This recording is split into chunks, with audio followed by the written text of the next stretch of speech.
Hello guys, welcome back to my channel. আর একটা video নিয়ে চলে এসেছি। আর আমার আগের ভিডিওতে কপিরাইট চলে এসেছিলো, তাই জন্য আবার নতুন করে ভিডিও এডিট করে পোস্ট করছি। জানিও কমেন্ট করে কেমন হয়েছে ভিডিওটা। আর চ্যানেলটাকে অবশ্যই সাবস্ক্রাইব করে দিও। আর আমার বাড়িতে আজকে শিব পূজা ছিল, তাই আর কি ভাবলাম তোমাদের সাথে শেয়ার করি। প্রতি বছরই হয়তো এই বছরও হচ্ছে, তাই আর কি ভাবলাম যে তোমাদের সাথে শেয়ার করি, কারণ আমি এটা নতুনই খুলেছি। তো তোমাদের সাথে সব কিছু শেয়ার করা আমার কর্তব্য। তো ভিডিওটা দেখতে থাকো। আর চলো ভিডিওটা স্টার্ট করা যাক।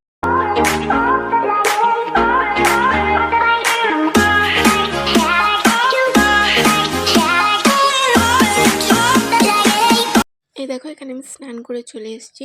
ঘরের পুজোটা প্রথমে দিয়ে দিলাম, দেন আমি এখন ওই শিবলিঙ্গটাকে পরিষ্কার করছি, কারণ ঠাকুরমশাই চলে আসলে তখন তো আর হবে না। তাই আর কি ভাবলাম আমি এখনই করে নিই। স্নান করে উঠেছিলাম তার মধ্যে। দেন আমি এখানে ধুনুচিটা সাজাচ্ছিলাম, কারণ ফাঁকা টাইমে বসেছিলাম, তাই আর কি ধুনুচি সাজাচ্ছিলাম। কী করবো, একটু একটু করে কাজ আগিয়ে রাখা ভালো, তাই না? তারপরে আমি একটু শুয়ে পড়েছিলাম। আর এখানে আমি তোমাদের সাথে বলছিলাম যে ফাঁকা টাইমে একটু কাজ গুছিয়ে রাখা ভালো, কিন্তু সাউন্ডটা দিতে পারিনি। তার কারণ হচ্ছে যে এখানে গান বাজছিল, তাই আর কি দিতে পারিনি। গানের আওয়াজে আমার গলার আওয়াজ কিছুই শুনতে পাচ্ছিল না। এমনিতেও আমার গলার আওয়াজ শোনা যায় না, সবাই আমাকে বলে তাই আর কি। দেন তারপর আমি একটু শুয়ে পড়েছিলাম, কারণ মাথাটা প্রচুর ব্যথা করছিল। তো ঘুম থেকে উঠে নিয়ে ঘুমাই তো জাস্ট শুয়েছিলাম মাথা ব্যথার জন্য। দিয়ে উঠে নিয়ে এখানে ঠাকুরের জায়গাটাকে পরিষ্কার করতে বসে পড়েছি। পরিষ্কার মানে একটু গুছিয়ে নিতে বসে পড়েছি। আর আমার দিদি এদিকে ফল কাটতেও বসে পড়েছে। তারপরে আমার দিদি এখানে ফল টল কাটছে, দেখতে পাচ্ছ। আর আমি ওদিকটাতে ফুল টুল দিয়ে সাজাচ্ছিলাম সুন্দর করে। দেন কিছুক্ষণ পরে আমিও চলে আসি এখানে চন্দন টন্দন বাটতে। আর পূজার জোগাড় আমি আগে করেছি, এমনি ফল কাটাকাটি, কিন্তু পুরো জোগাড়টা আমি করিনি। মায়ের শরীরটা খারাপ বলে এই বছর আমি করছি। আর মা পাশ থেকে বলেছিল এটা কর ওটা কর। আর এখানে আমি আর দিদি দুজন মিলে গল্প করছিলাম, আর এইগুলো জোগাড় টোগাড় করছিলাম। আমার দিদি প্রায় এখানে ফল কাটা শেষ, আর আমিও এখানে ওই পুষ্পপরাতে সাজাচ্ছিলাম, চাল টাল ফুল টুল সব কিছু দিয়ে। আর এখানে দুব্বা টুব্বা বাজছিলাম। দুব্বা তো না, মানে ঘাস দুব্বার বদলে, তাও আর কি ওগুলো সুন্দর করে বাজছিলাম, গুছাচ্ছিলাম। দিয়ে আমার দিদির এখানে ফল কাটা শেষের পরে ওই চাল কলা আর বাতাসা দেয় না, কী বলে ওটাকে আমি জানি না। তো ওটা এখানে আমার দিদি বানাবে ফল কাটার পরে। আর আমার দিদি নিজে থেকে আবার ড্রাই ফ্রুটস দিয়েছে, ওর ইচ্ছা হয়েছে না কি জানি না। তো ওই ড্রাই ফ্রুটসগুলো দিচ্ছিল। আর আমি এখানে দেখো দুব্বা বাজতেই ব্যস্ত, আর গল্প করছি এদিক ওদিক তাকিয়ে মায়ের সাথে আর দিদির সাথে দুজন মিলে। কিন্তু আমাদের এই কাজগুলো করতে করতে লেট হয়ে গেছিলো, বুঝতে পারিনি ঠাকুরমশাই চলে এসেছিলো। তবুও সব জোগাড় হয়েই গেছিলো, প্রায় অলমোস্ট সব জোগাড় হয়ে গেছিলো। তো অতটা কোনো রকম প্রবলেম হয়নি ঠাকুরমশাই আসাতে। তো ঠাকুরমশাইয়ের হাতের সামনে সব কিছু দিয়ে দিয়েছিলাম। আর আমার দিদি দেখো এখানে এই চাল কলাটা রেডি করছে, আর আমি তো মায়ের সাথে এদিক ওদিক করে তাকাচ্ছিলাম। মা আমাকে বলে দিচ্ছিলো, আমি ওগুলোই করছিলাম ওইভাবে। মা বলছিলো এই ফুলটা এখানে রাখ, ওই ফুলটা ওখানে রাখ, এইগুলোই শুনছিলাম আর কি। আর আমাকে দেখতে কেমন যেন এখানে পাগলিগুলোর মতো লাগছে। তো যাই হোক, বাদ দাও, আমাকে আমার দিকে তাকিও না।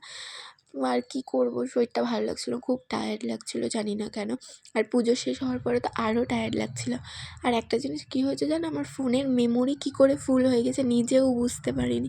আমি ভিডিও ক্লিপ মানে যা যা করেছি পুজোর দিন সবই ভিডিও ক্লিপ নিয়েছি, তবুও আমার মানে ভিডিওগুলো হয়নি। পরে যখন আমি চেক করছি তখন দেখছি মা একটাও ভিডিও হয়নি। ভিডিও হয়েছে 2-3 সেকেন্ডের, এরকম করে। মাথাটা তখন খুব গরম হয়ে গেছিলো, চটে গেছিলো মাথা।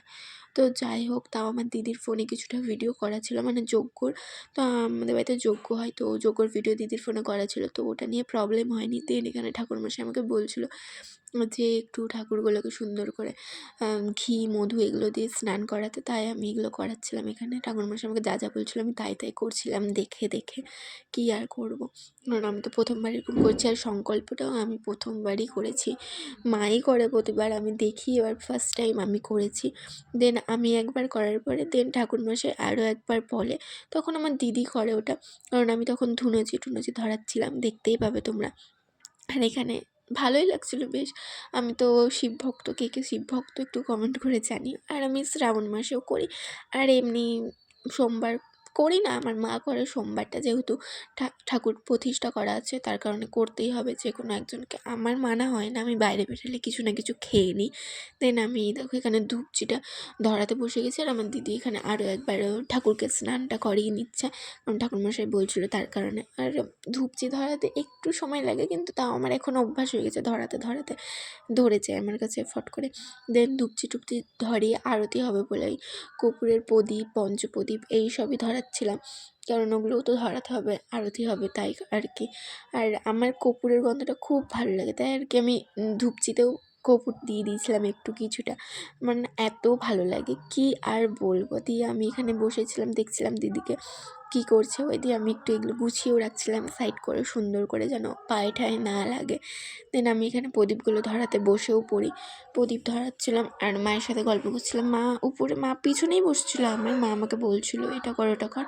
তখন থেকেই আমার ভিডিও খুব প্রবলেম দিচ্ছিল, এই আরতির পর থেকে জানি না কেন খুব প্রবলেম হচ্ছিলো। আর আমার পাশে একটু আওয়াজ হচ্ছে, ওটা একটু অ্যাডজাস্ট করে নিও, কারণ রাস্তা দিয়ে হয়তো কিছু একটা যাচ্ছে তার কারণে আওয়াজ হচ্ছে।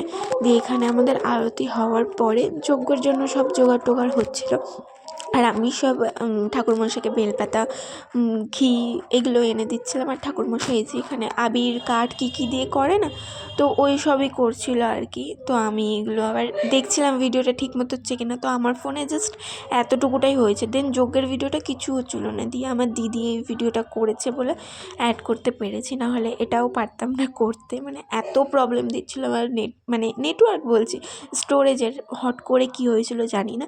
তো ভিডিওটা কেমন লাগছে অবশ্যই কমেন্ট করে জানাবা। আজকের ভিডিও এই পর্যন্ত, আর যজ্ঞটা দেখতে থাকো। টাটা। এই আরও ভিডিও দেখার জন্য চ্যানেলটাকে সাবস্ক্রাইব করে দিও।